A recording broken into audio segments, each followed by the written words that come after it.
Pak, laporan apa Pak?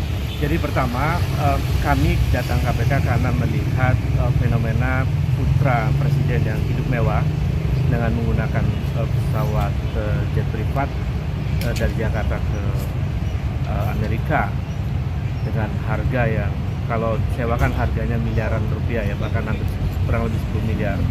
Tentu saja gaya hidup mewah putra presiden ini mengundang banyak pertanyaan. Lalu kami datang ke KPK untuk meminta kepada KPK agar laporan kami yang 2,5 tahun lalu lebih itu diungkap, karena terkonfirmasi bahwa dugaan kuat pada waktu itu tentang tindak pidana pencucian uang, tindak pidana korupsi, gratifikasi dan lain-lain itu diantaranya terkonfirmasi dengan peristiwa gaya hidup mewah ini. Kira-kira harta yang begitu banyak itu dari mana? Ya kan? Kemudian KPK juga sebetulnya pernah beberapa bulan lalu itu menelusuri seorang keluarga yang kebetulan kepala bea cukai, yang anaknya dan istrinya gaya hidupnya mewah. Gara-gara gaya hidup mewah itu kemudian ditelusuri hartanya, lalu kemudian terbukti bahwa itu ada gratifikasi sampai sekian tahun begitu dengan harta yang miliaran itu. Lalu divonis 10 tahun. Itu juga dimulai dari gaya hidup mewah keluarganya.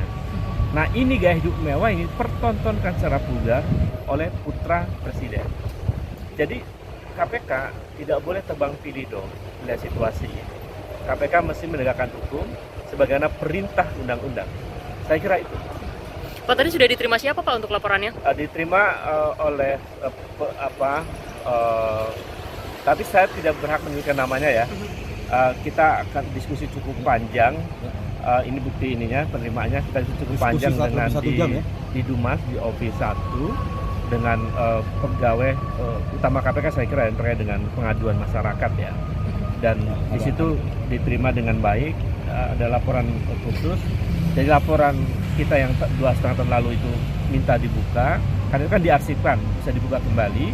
Lalu laporan yang terkait dengan peristiwa gaya hidup mewah ini.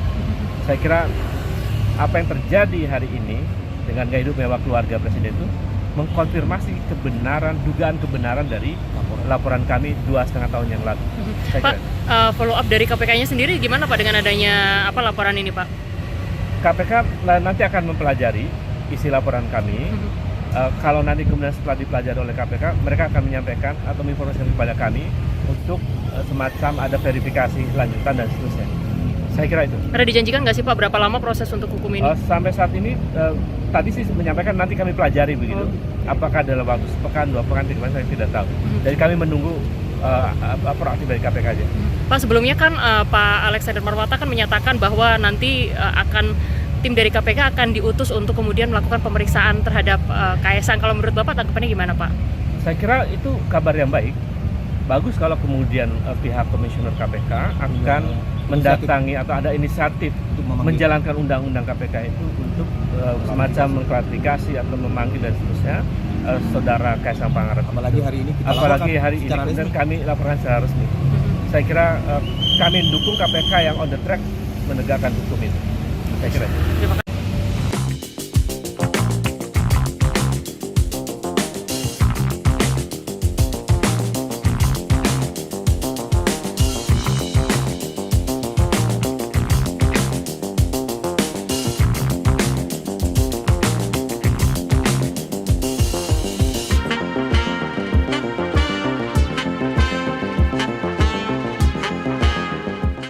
Junjung tinggi prinsip jurnalisme dalam setiap tayangan terbaiknya.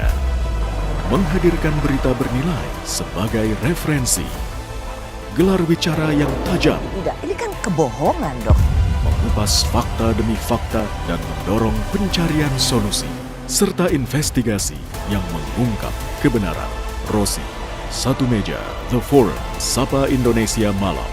Nilu, ikuti semuanya bersama Kompas TV.